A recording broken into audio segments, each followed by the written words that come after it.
Well, what is going on, YouTube? Welcome back to A Therapeutic Edge. Now, today on the table in front of us is a new knife to the collection, and a reasonably new knife out there in the world. This is the Spyderco Para 3 Lightweight in Rex 45. Now, we have a standard Para 3 Lightweight in the collection. It has a blacked out blade. I really enjoy the clean blade on this one. I'm not a huge fan of orange, but that's the way these come for some reason. Now, Rex 45 is a good steel. It is a tool steel, and it is not stainless. So you're going to want to keep this lubricated. But where this thing really shines, besides the excellent steel, as with all Para 3 lightweights, is that it weighs next to nothing. I mean, this thing is really very, very light. And right now, there's a sort of a flood of excellent lightweight knives on the market. By way of example, here is the Bugout, which is a very, very light knife. And also, the Hogue Deka. All three of these are very, very lightweight. They are good carries. They have good blades, good users. This comes down to a personal choice, I think. That's really what we're doing here today. We're sort of comparing these three. They're all relatively small, but that weight. So let's find out what we're talking about weight-wise, shall we?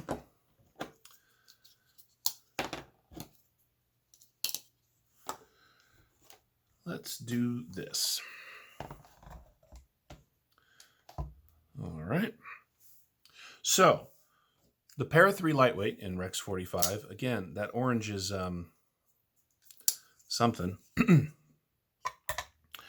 comes in at 2.5 ounces. That is a very, very lightweight knife. Now, I know the Bugout is less than that. It's 1.8. Yep, 1.8 ounces. And the Hogue will be the heaviest at 2.6. So we have just a little tiny weight variation between these two. And of course, the Benchmade is the lightest. So since they're all very, very similar in weight, I mean, of course, this thing is a feather, but, you know, I'm not sure that 0.8 of an ounce, basically less than an ounce, is really going to make that much of a difference. It's got to come down to comfort. There are some variations in blade steel, of course. This is, as I said, Rex 45. This is S30V. This is CPM 20CV.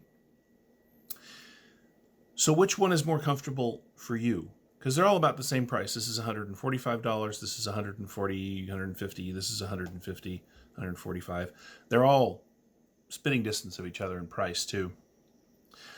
So let's do this. Let's see which one is the most comfortable for me. Now, the Bugout has the simplest design of a handle, and it really shows. It is 4 fingers for me. It is very, very comfortable in hand. It is a little thin for me, but beyond that, it is exceptionally comfortable and well thought out. And of course, it's a great knife. The Hogue Deka, it is a hard knife to pass up. Now, this one's got an aftermarket deep carry clip on it because I do that with my own knives, and this is mine. Okay, let's do this. Of these two, I like the Deka better. You get better blade steel, you get very similar ergonomics.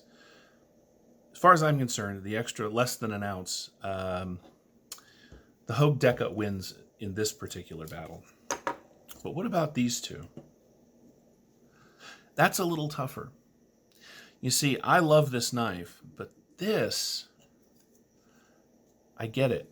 I understand why the Para 3 is such a popular knife.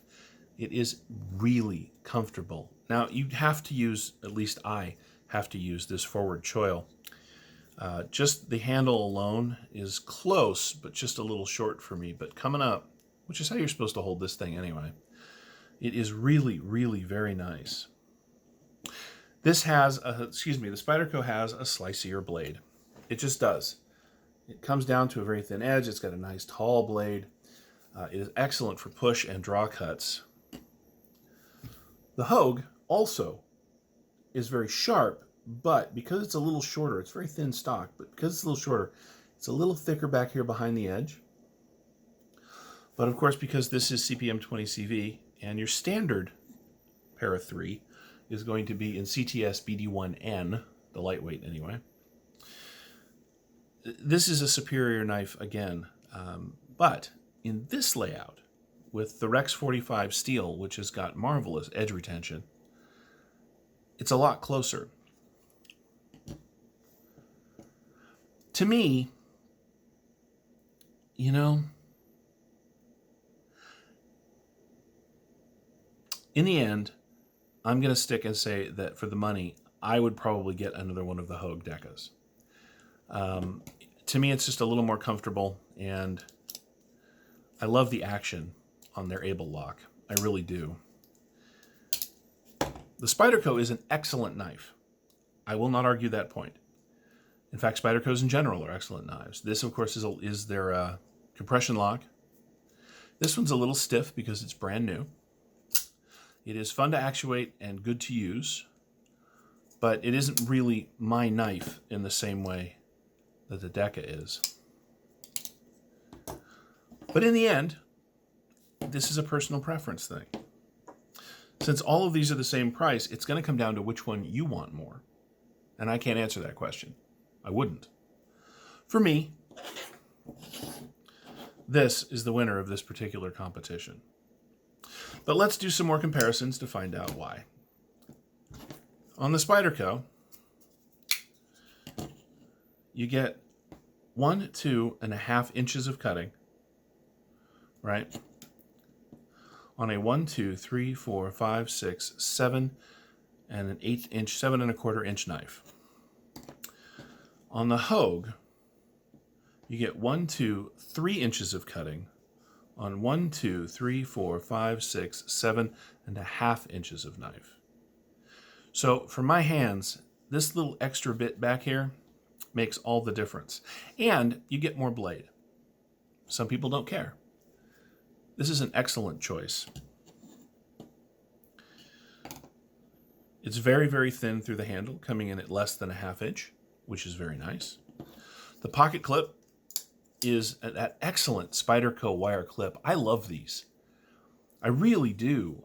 In the era of milled fancy titanium pocket clips, I mean, heck, I even put an aftermarket titanium clip on this. These wire clips just work. And on a knife that is built to be this light, this makes a ton of sense. The Spyderco takes up quite a bit more room in the pocket because of its design. As you can see, it is considerably taller.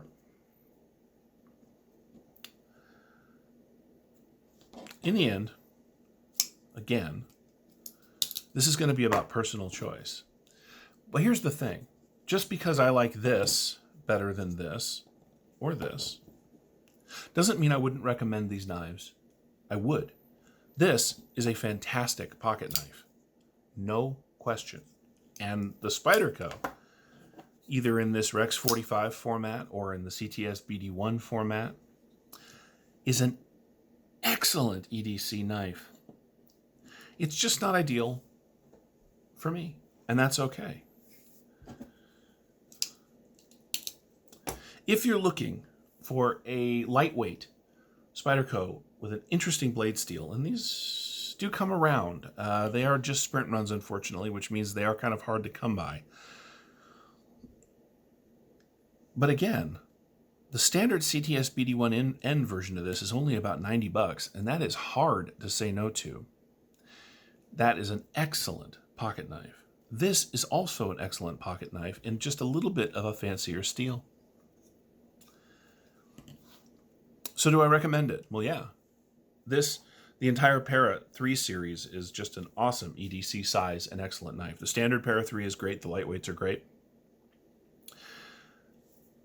If you like Spyderco, get one of those. If you like Benchmade, get one of those. of course, since I have my own personal preference, if you like just a kick-ass knife all the way around, get yourself a Deka.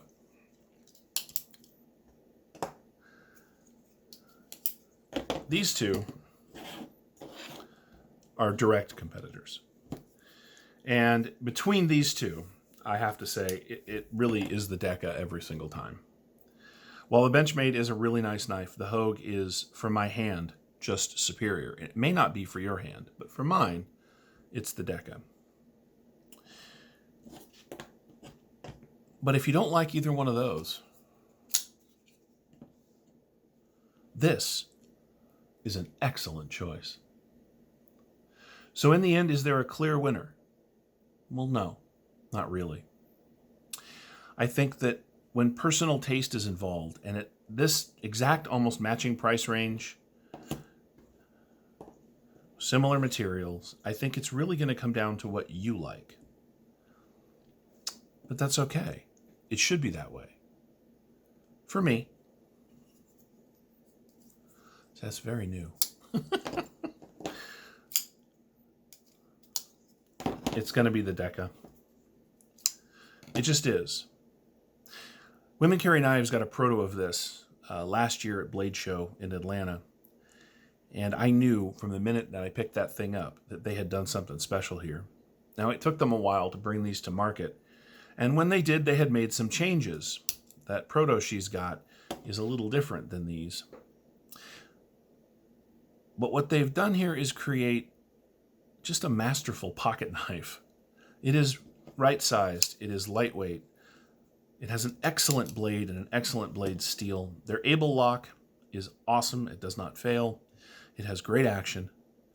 This is a superior pocket knife to me.